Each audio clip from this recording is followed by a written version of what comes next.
Okay, one more hour and we're done.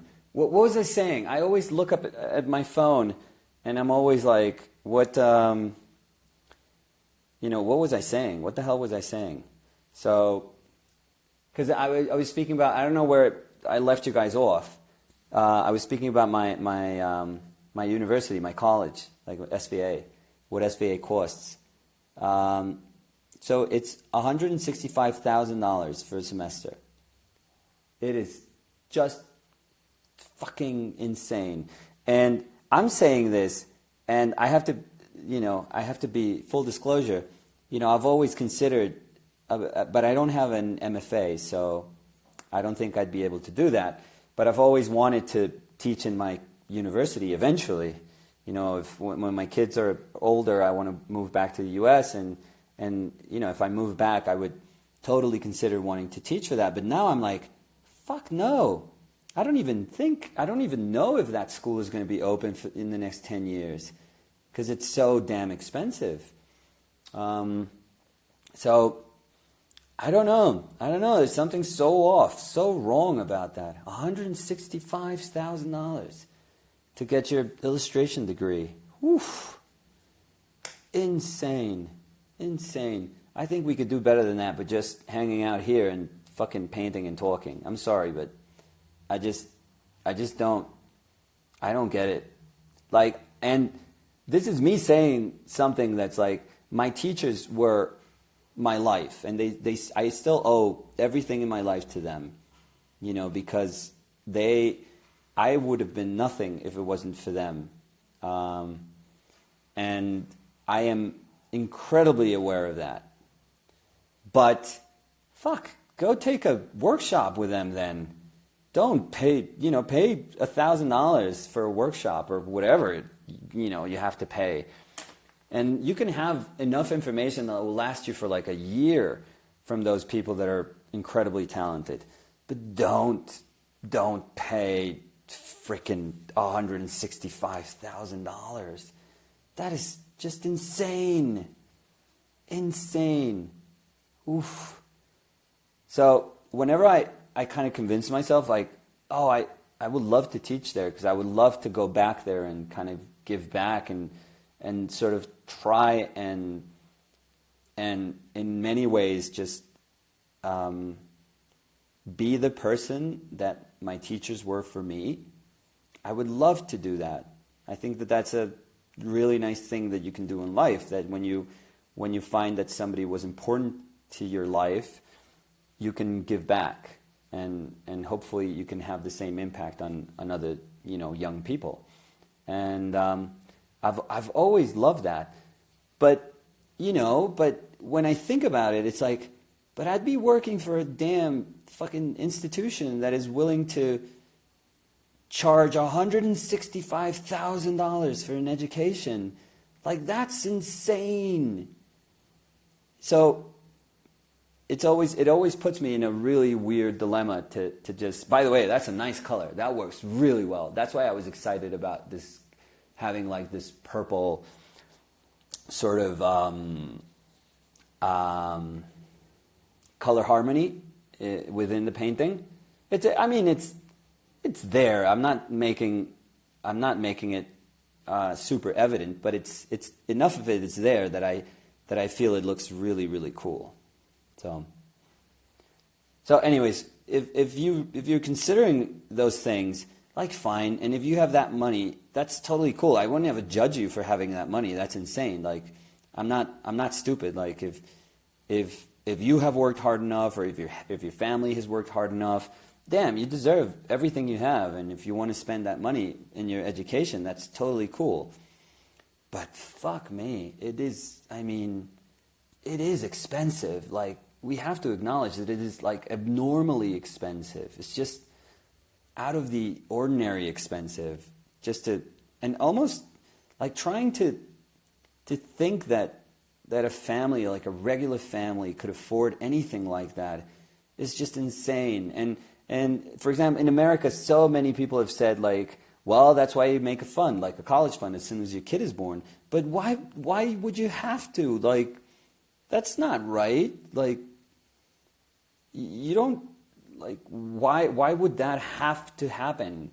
Why is that the only chance that you could give yourself to pay for something like this if you have, 18 years of like this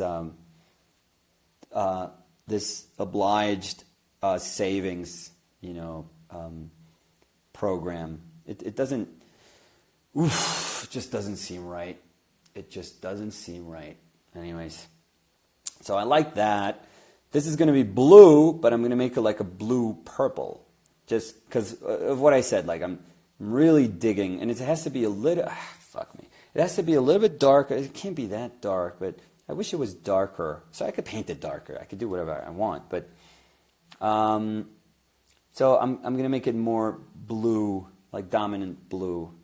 But I'm going to make it purple. And that's why it's kind of cool that I've been using, what's it called? Ultramarine. Because ultramarine is a blue-purple. So I'm going to be within the colors that I wanted to, the color harmony that I wanted to get to when I thought about it initially. And I didn't really control it that well, but it kind of happened. And I'm happily going to follow that color scheme right now, sort of those keys right now, because I feel it's really cool. But I want to make it different enough from her, just her jacket right here, like that fleece jacket that she has in there. She was sick. I mean, I'm making it look like Bogota is like Alaska. But no. She was just a little sick, and we were about to leave, so she had to wear like all the layers, all her stuff, so that she wouldn't get any sicker. So that's why it probably looks like we were minus 30 degrees.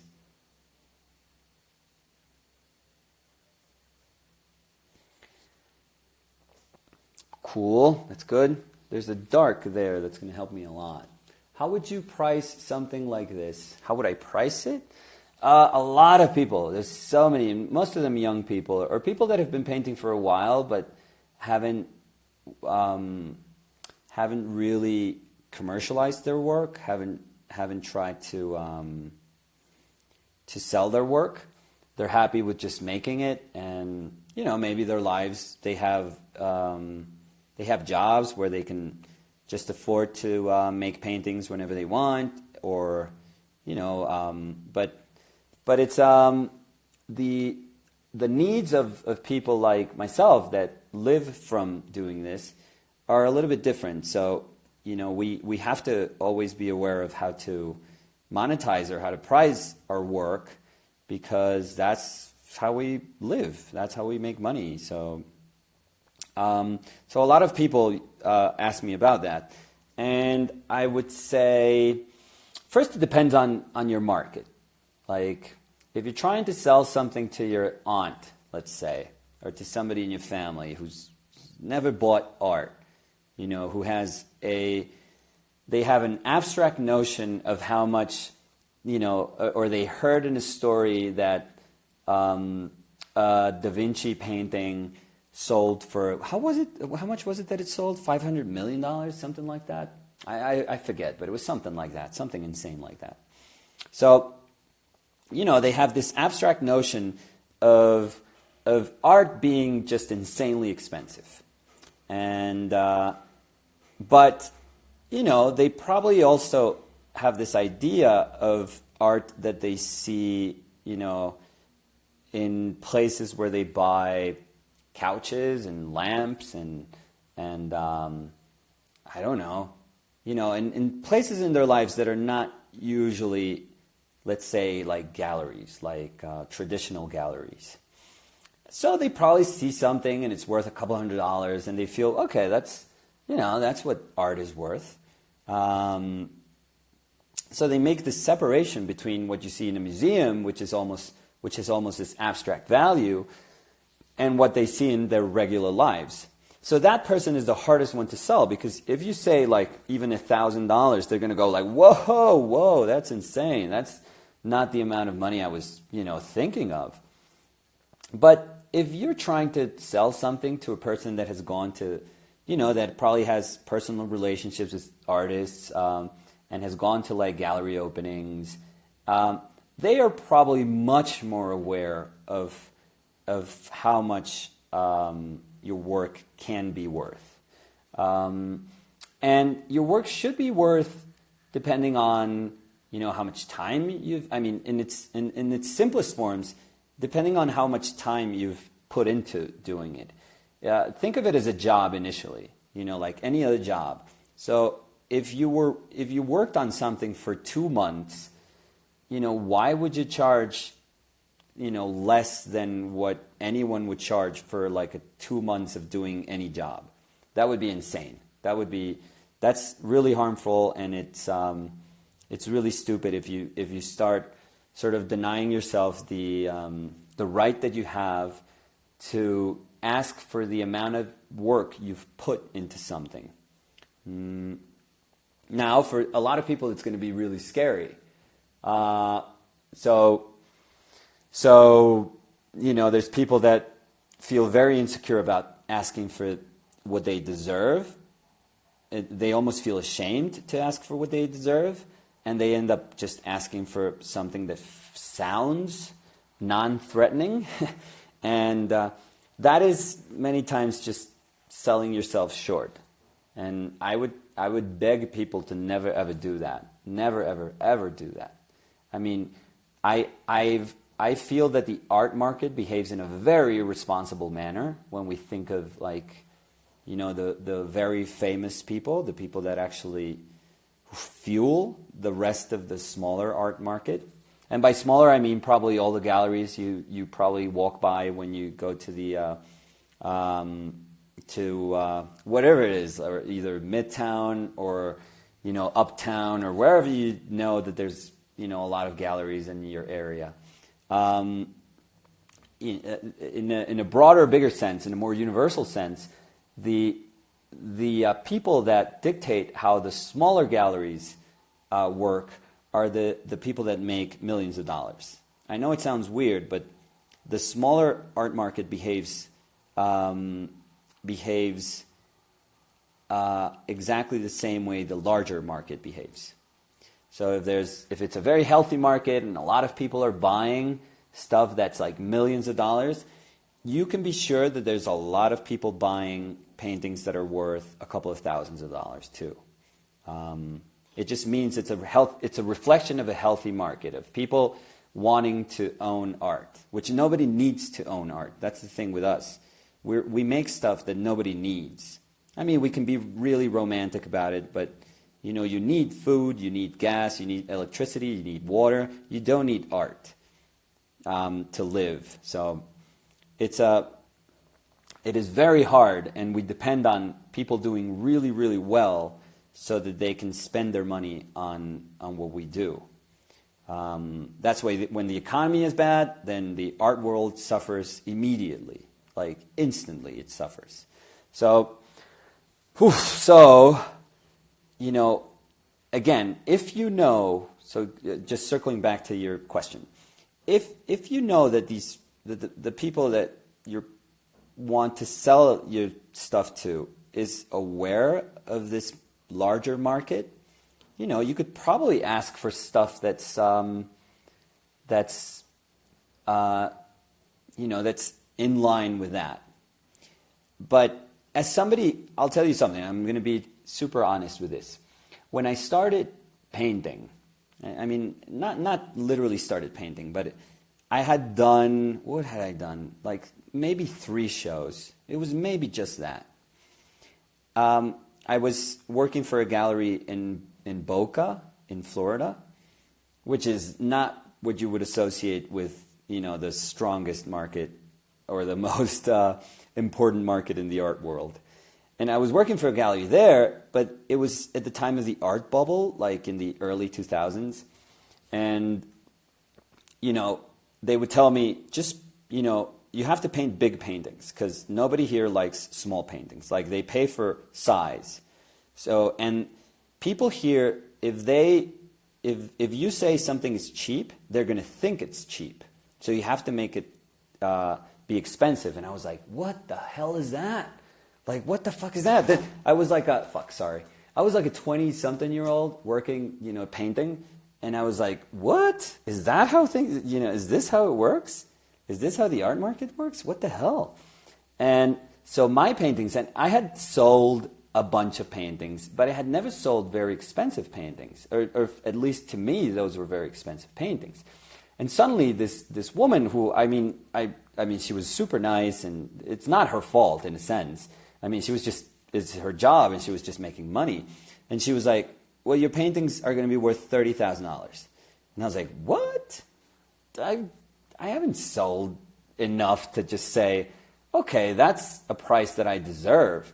I felt super uncomfortable, charging $30,000 for these paintings. And I was like, what? But she was like, this is just how it is. That's how the market here works. People, I have, a very specific clientele that, they have a lot of money, and that's may sound like money to you, but it's not a lot of money to them. And, if it doesn't have prices like that, they're just going to see you like a young kid who just doesn't know what the hell, he's doing. And, I'm not willing to lose a sale for that. I was even, and I'm going to be totally honest here, which I would have, right now I would have said, fuck you. But at the time I was like, what are you talking? For my opening, because I was this scruffy, I've always been this scruffy guy. I don't give a hell, how I look. And this woman, the director, for my own opening, she was looking at me and she was like, you know what, Nick? If you don't want to show up, you don't have to. Like, people kind of will get to know you from your work. And I was like, what? Wait, what? She probably saw me like all fucked up. And I was like, what the hell? Now she's talking about how I look and because she felt like my paintings spoke about something that I wasn't reflecting with my looks or whatever the fuck that means. And I was like, fuck that, I'm going to be here. I was like, no, hell no, I'm going to be here. But I remember just being a kid being like, oh, yeah, maybe if you, and at the end I was like, fuck, what? What do you mean? I traveled all the way here? Of course I'm going to be in my fucking opening. Like, that's insane. And I sold everything. Long story short, I sold a bunch of large paintings for a lot of that money, and it never felt right. That's what I'm going to tell you right now. It never, ever felt right. Like, I never, ever felt like I deserved that money. I know that people were willing to pay it, but it was fake. They were just buying this illusion of a painter that I wasn't, in a time and in a place where just paintings had to be sold like that. And a lot of painters, that's their dream, to hit it and to hit a market that's healthy, and to almost like even understand that that's not going to last for a while. So they really have to, push themselves to make as many paintings as they can so they can make as much money as they can, and then like jet, and you like disappear, and you're like, fuck this, I'm out. I made my money, good night. And a lot of people, there's tons of artists that are like, fuck, dude, you had like the perfect job. Like, that's what many people work for. That moment where you can make a ton of money, and then you can just, say, nice, it was nice, good night, thank you. But that was never my case. Like, I hate to say it, but I love this damn thing too much. So I worked with her for like a year, and never comfortable. And I said thank you, and then I left. And that was how very quickly I understood that sometimes what you deserve and what you actually get is something totally different. And it can be different in the sense where, that happened to me, where I got a ton of money undeservedly. Undeservingly. Or it can be in the sense that I know so many fucking incredible painters, a lot of them way better than me. and they struggle so fucking much. It's like life can be so stupidly unfair. So they are people that would rightfully deserve the amount of money that I got when I got it, and they're not getting even close to that amount of money even nowadays. And that's just how the world works, and it's really, really, really unfair. But that's just the truth, it's very painful. And trust me, like, if you guys are friends with artists, or if you guys, whenever you meet an artist, always know that that's a part of our reality, that many, many times we work so damn hard and we get nothing for it, nothing. And it breaks your heart. Whenever you get to know a lot of these people, and sometimes like their families and their stories, oh man, it's just not right.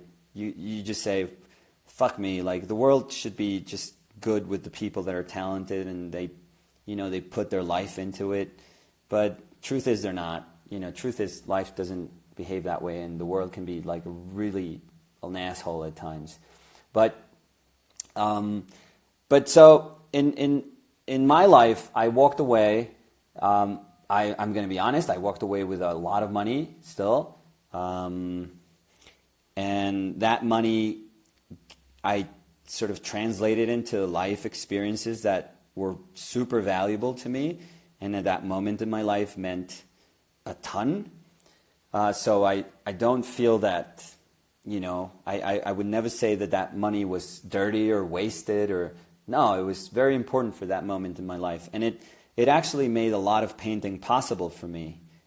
It actually kept me painting. I always told myself, okay, I'm not going to believe this bullshit, because I know I'm not this artist that is magically suddenly worth this amount of money. And we're not talking a lot of money. I mean, a lot of painters are worth this amount of money. I'm not saying something that is like an extravagant amount of money. I'm super aware of it. But trust me, like when I was starting out, it just didn't seem right. It just seemed like a ton of money. Nowadays, I feel if I do a large painting and somebody pays me $30,000 for it, I would feel totally fine with it. Like that I've worked super hard at trying to get to where I am, but I've earned it. Like I know that I've earned it. But at that moment, I hadn't earned anything, nothing. And like I said, you feel kind of cool and you feel like you're making it as soon as you meet somebody who's better than you and who has a shit life and struggles like incredibly, then you're like, okay, this is not right. This is so not fucking right. So to just, because I'll go on tangents for hours. So just to speak specifically about pricing, it's a very abstract thing to do, and it's something that you'll learn how to do it. The more you probably are in shows, and the more you see other people's work, and the more you have relationships with gallery directors, you will feel a lot more comfortable with your own work and how to contextualize your own work and understand how it fits within a bigger market. And you won't, maybe at the beginning you'll be shy about saying $1,000, but eventually you're never going to be, eventually you can say $10,000 and you feel fine about it. And if you sell it, you feel awesome. And if you don't, you feel like that's what I'm worth. So I'm not going to compromise this because I know that that's what I'm worth. So, eventually you're going to learn. Nobody can teach you that, unfortunately. Nobody can just give you a value and tell you, dude, that's how much you should ask for your work. Nah, that's kind of dumb. That doesn't exist. That's just a very broad generalization of what the market, kind of looks like. But truth is, you have to answer to your own needs and to what you think you deserve. And maybe you're off, and maybe, you need some time, and you need to be a little more humble, and you'll realize that, okay, maybe you think you're worth that, but nobody's willing to pay. Because you can say, I could tell you right now, like, okay, this small painting is $100,000. And maybe some people are like, fuck, yeah, sure, it's worth it. I mean, it's a beautiful painting. Yeah, hell yeah. I can see it being $100,000. Not really. I mean, I'm just saying something that sounds ridiculous. But you could say anything, any abstract number. And if nobody's willing to pay it, then it's not worth that. You know, you have to be also aware of it. Like, you can tell yourself and you can tell people, like, oh, my paintings are worth, $1 million. Okay, but have you sold any? Not really. Oh, okay, so that doesn't make sense. No, your value also depends on your on the amount of paintings you've sold. So, the more paintings you sell, probably the larger prices you can fetch, and that's just how it works. Because if you think about it, there's no other objective way to judge how much a painting is worth. You can't just say, well, I spent a lot of money on my materials. Bullshit. Like, this painting costs about $100, maybe, not even, maybe $50 to make. I'm painting it on this cheap, not cheap, but it's a piece of paper, and with paints that are not incredibly expensive. Some of them are, some of them are not. And I'm painting it with brushes. Some of them are expensive, some of them are not. So, if I told you, well, this is probably, in terms of materials, it's worth $100, maybe, or $200, I'd be like, yeah, that's what it's worth, but that's not the value of your painting. That's obviously just, the stuff that it, how much the stuff that you made it with cost. That's all it is. So you can't put that into your equation. That's usually, that'll usually lead you nowhere. So what you have to do is just think of you as somebody who devotes your time and your efforts and your energy to something that took you, I don't know, maybe 2 months to paint, maybe 6 months. So how much are 6 months worth of your of your time and your devoted work? That's what you have to think about.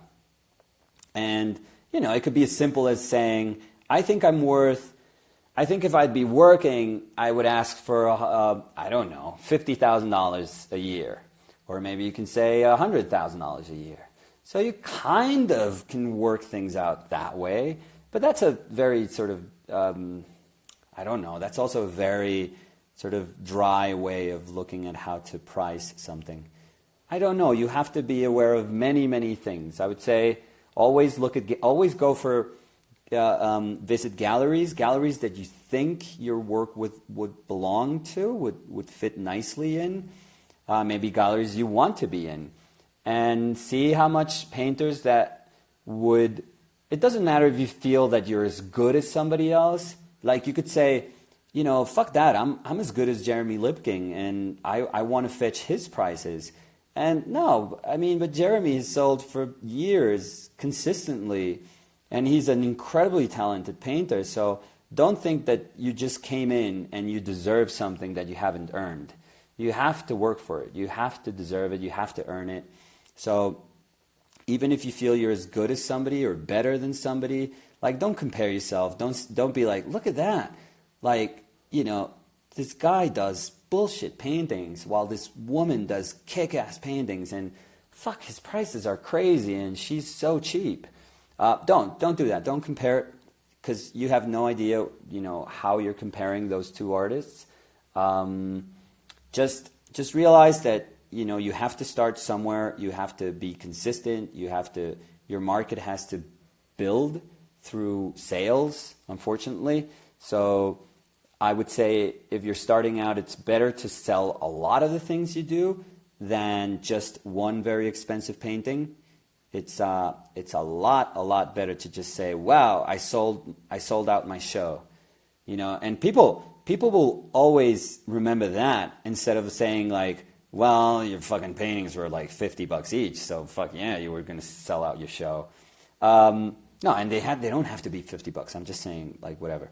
But it's probably a better idea to just sell something out than to sell everything than to just think that you deserve $15,000 for a small painting and maybe somebody paid it to you, but then, you know, years can go by and you're like, fuck, you know, I thought that because that one woman paid for this, then I was going to be able to sell, you know, my paintings consistently for that, and maybe it doesn't happen, and you're left with just being totally surprised with yourself, and you had a very distorted view of what your market actually looked like. So that was a long answer, but I guess artists usually don't speak about those things, or they speak about it in ways that are so not. It's like, well, my first show at the Tate, and it's like, okay, that's, you know, what do I, you know, how am I going to relate to you having a fucking show at the Tate? I mean, that's not going to happen. So sometimes those experiences are so non-relatable that they're useless to us. Usually, just grab like a mid-career artist that has worked in galleries for years, and those are the people, you know, that they're not wealthy, but they've kept painting, they've kept at it, they've worked their asses off. Those are the people that rightfully deserve to be heard, because those are the people that can actually teach you about that market, not the ones that are incredibly successful, because only extraordinary people are very, very successful. But for most of us, we have to work our asses off, and we have to be super, you know, we have to use our intellect, and we have to be inventive about how to make money, and we have to try and have really cool ideas and how to break even and how to do other jobs. I mean, hopefully all of them art jobs, art related, but that will balance our life a little bit. So always listen to those people that are fucking, you know, hard workers before you listen to the people that are just insanely talented. Do you have prints available? Not really. I've always felt my work that was a hard pivot. Do you have prints available? I've always thought my work doesn't lend itself to feel like a nice print. I don't know why. I know I'm being dumb about this, but I've always felt like my you know, this guy I studied with, he was fucking insanely talented, like Esau Andrews. I'm sure some of you guys know Esau's work. Esau makes fucking incredible prints. James, who I studied with, James Jean makes fucking incredible prints. I make paintings. I like my paintings. I think that if I was thinking of how to make a print, I mean, I can make a print. You can make a print of any fucking painting you make.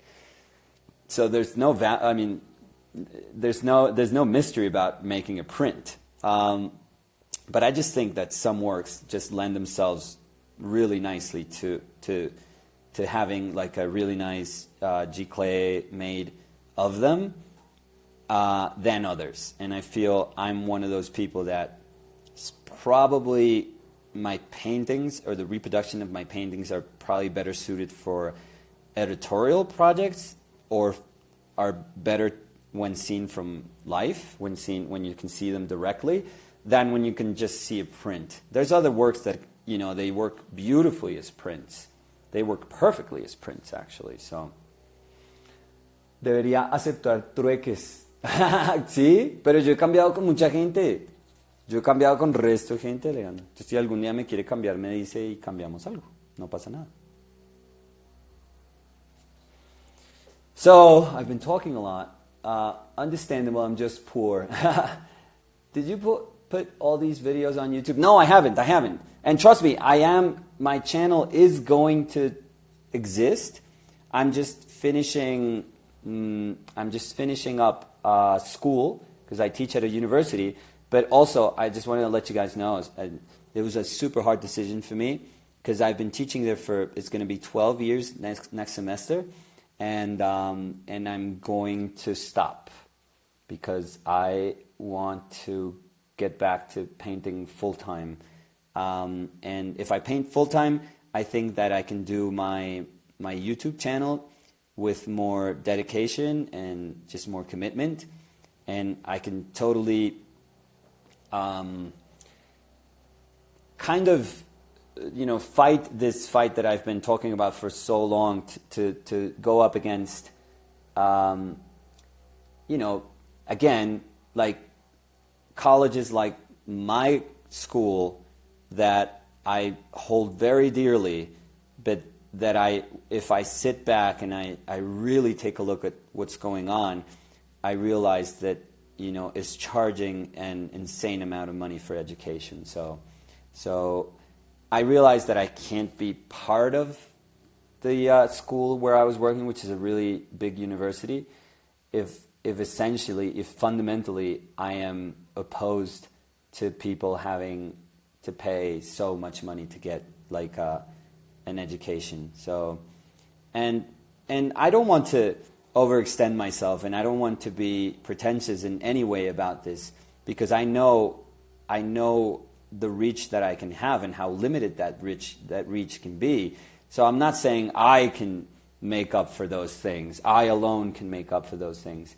No, I don't think so. But I think a community can start making up for those injustices that are not regulated in education, that are really not regulated at all in education. So I'm not going to teach anymore. So, well, I'm going to keep teaching. No, see, that wasn't the right wording for that. I am going to always teach. I'm going to always teach. But I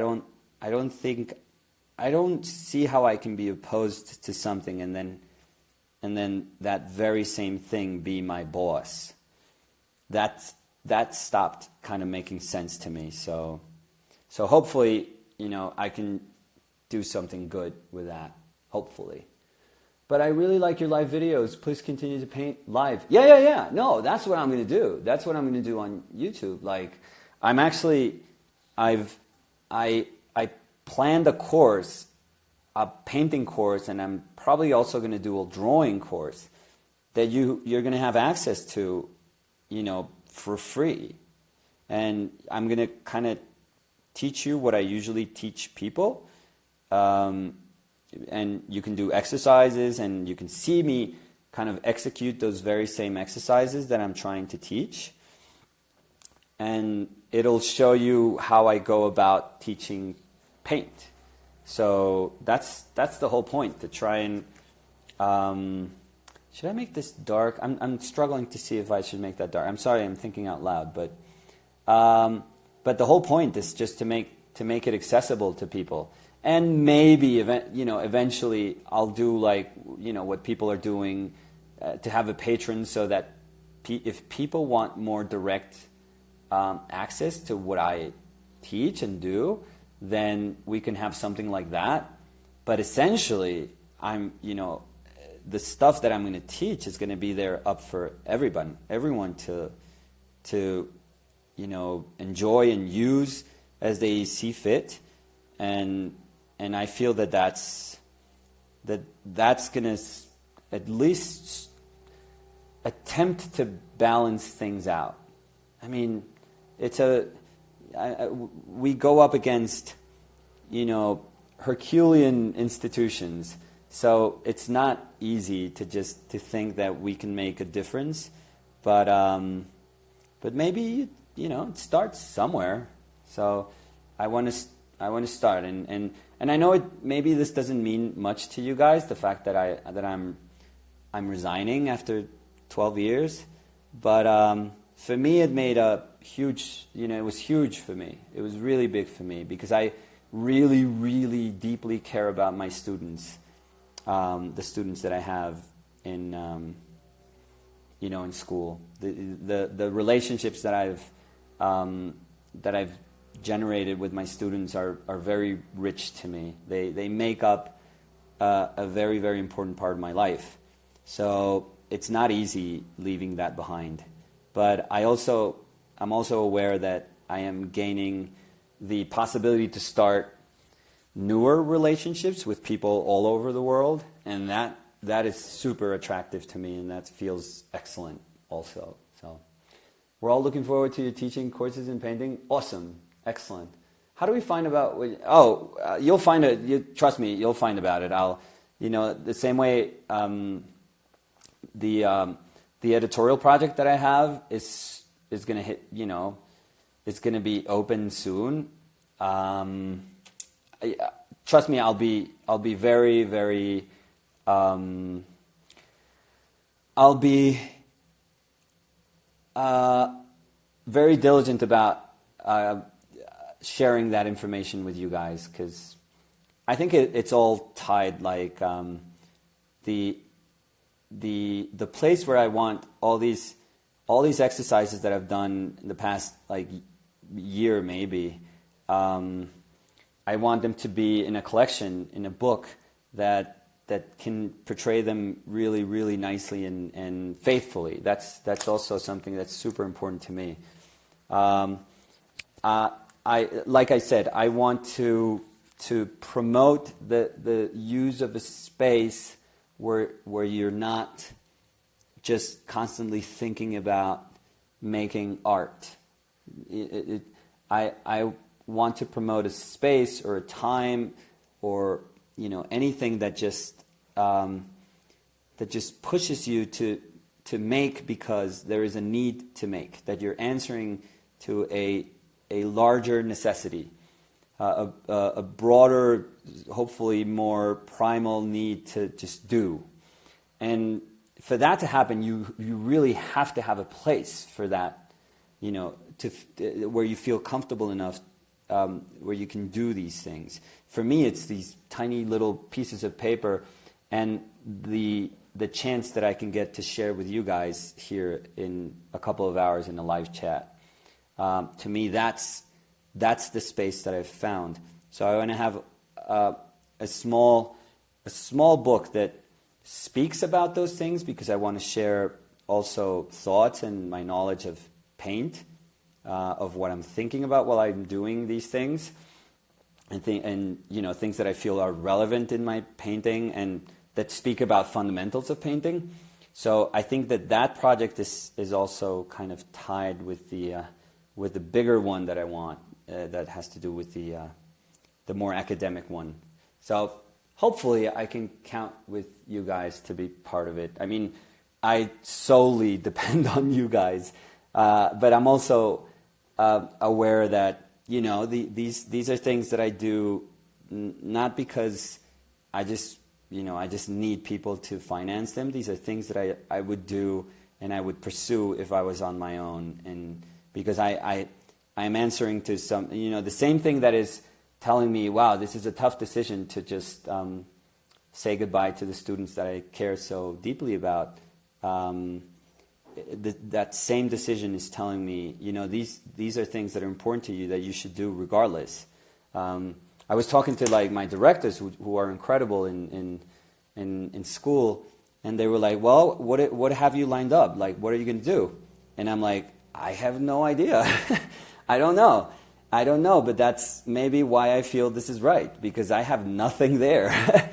I know it sounds like super stupid, and at some level I'm really, really scared, and not because of me, but because I have 2 kids that I have to answer to. But I know, I also trust myself, and I know that I'm going to work so freaking hard, because I have done in my whole life.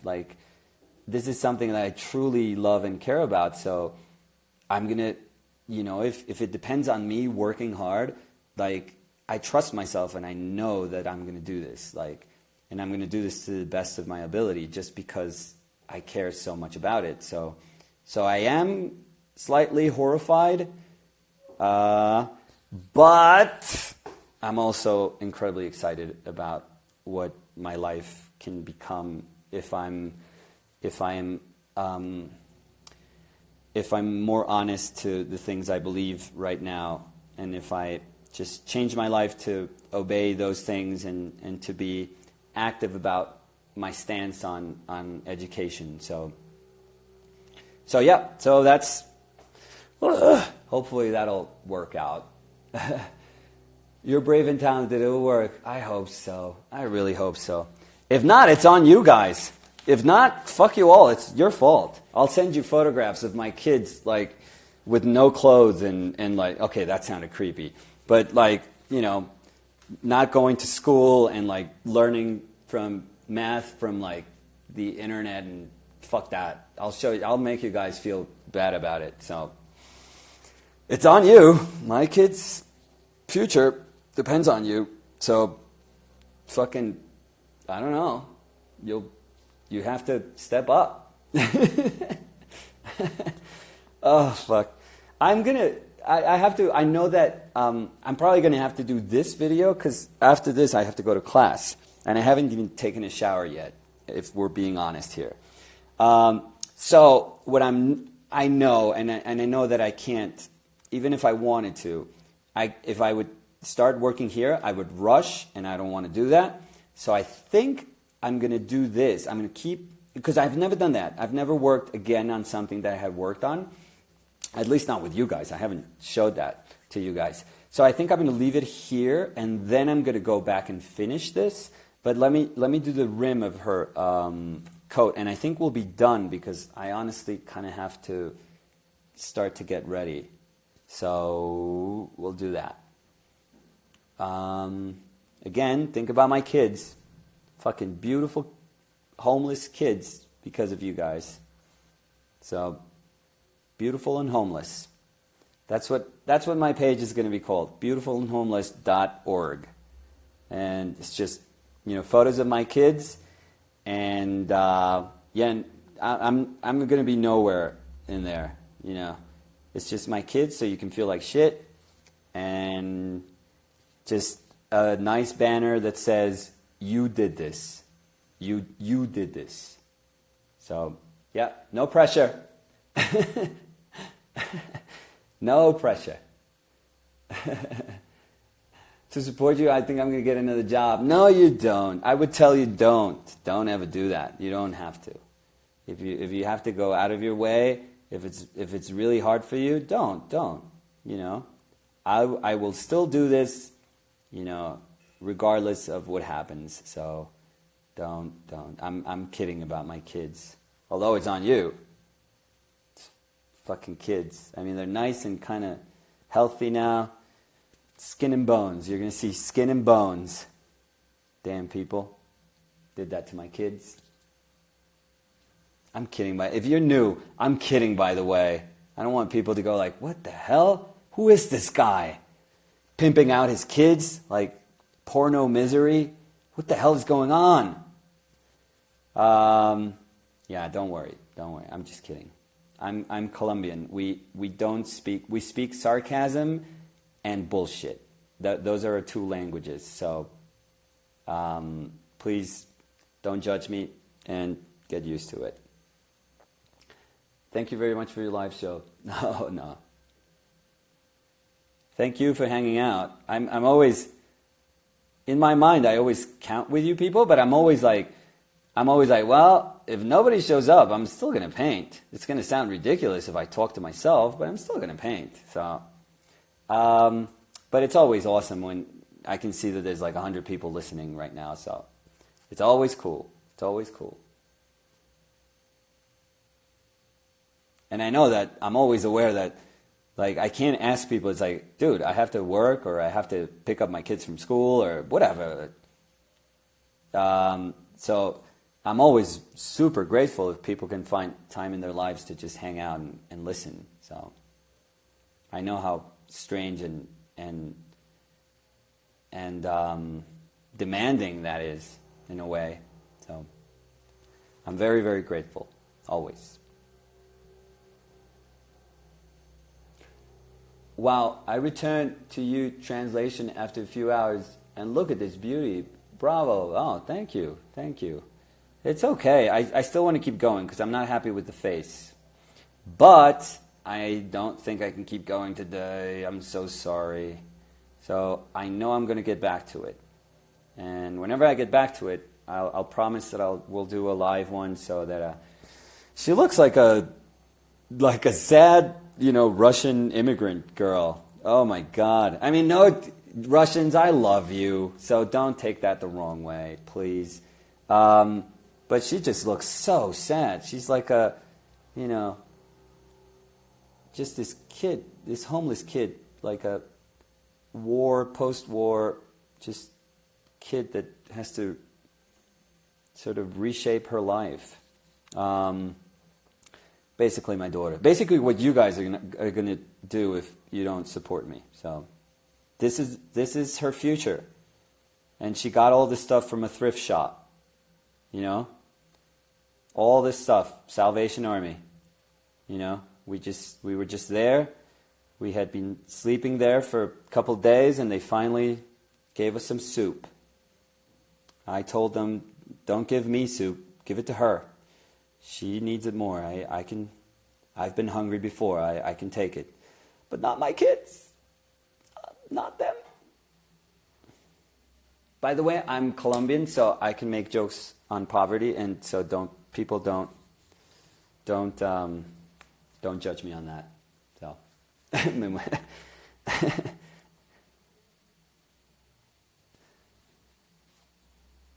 I am the whitest Colombian you'll ever meet, but I'm still Colombian, so you can't take that away from me. So doesn't matter. Doesn't matter what I look like. I'm still from Colombia, so.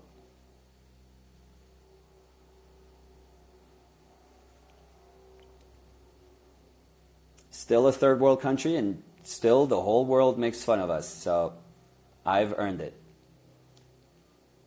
What time are you going to paint again? Not tomorrow, probably Monday. Probably on Monday, because I don't think I can do it anytime. I'm pretty sure I can't do, well, maybe. I mean, I'm going to be exhausted, but maybe I can do it tonight. Around 10 o'clock, like Eastern. I always put that weird time zone thing, but it's the most universal way of understanding when I'm going to paint. Yeah, no, you know what? Maybe I can do that. I'm going to do that. So we'll finish this tonight. Promise. Totally, I'll totally finish this up tonight. If you guys want to hang out, that's awesome. If not, it'll be there, and you can. I mean, it's probably not going to change a ton when you see it, but it's probably going to be further developed. So I'm going to finish these last couple of strokes, and we're done. Cool. Awesome. So I think it's cool. 10 o'clock, which time zone? Like 9, maybe 9:30. What is it, GMT 5? GMT 5, so it's 9:30 Colombia. Will the paint dry tomorrow, though? If it probably, a lot of it will dry by tomorrow, a lot, because that Michael Harding white will really rush the drying. That's why he was so hesitant about making it, because it really pushes the drying times. So that's my baby. That's my girl. Look at her. So beautiful. So we're going to finish this up tonight. Awesome. I'll see you guys later.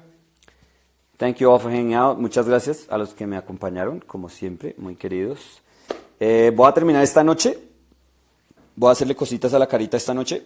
Muy poco, yo creo, porque tampoco me la quiero como tirar, pero muchas gracias a los que acompañaron ahí un ratico, y me voy a bañar porque apesto y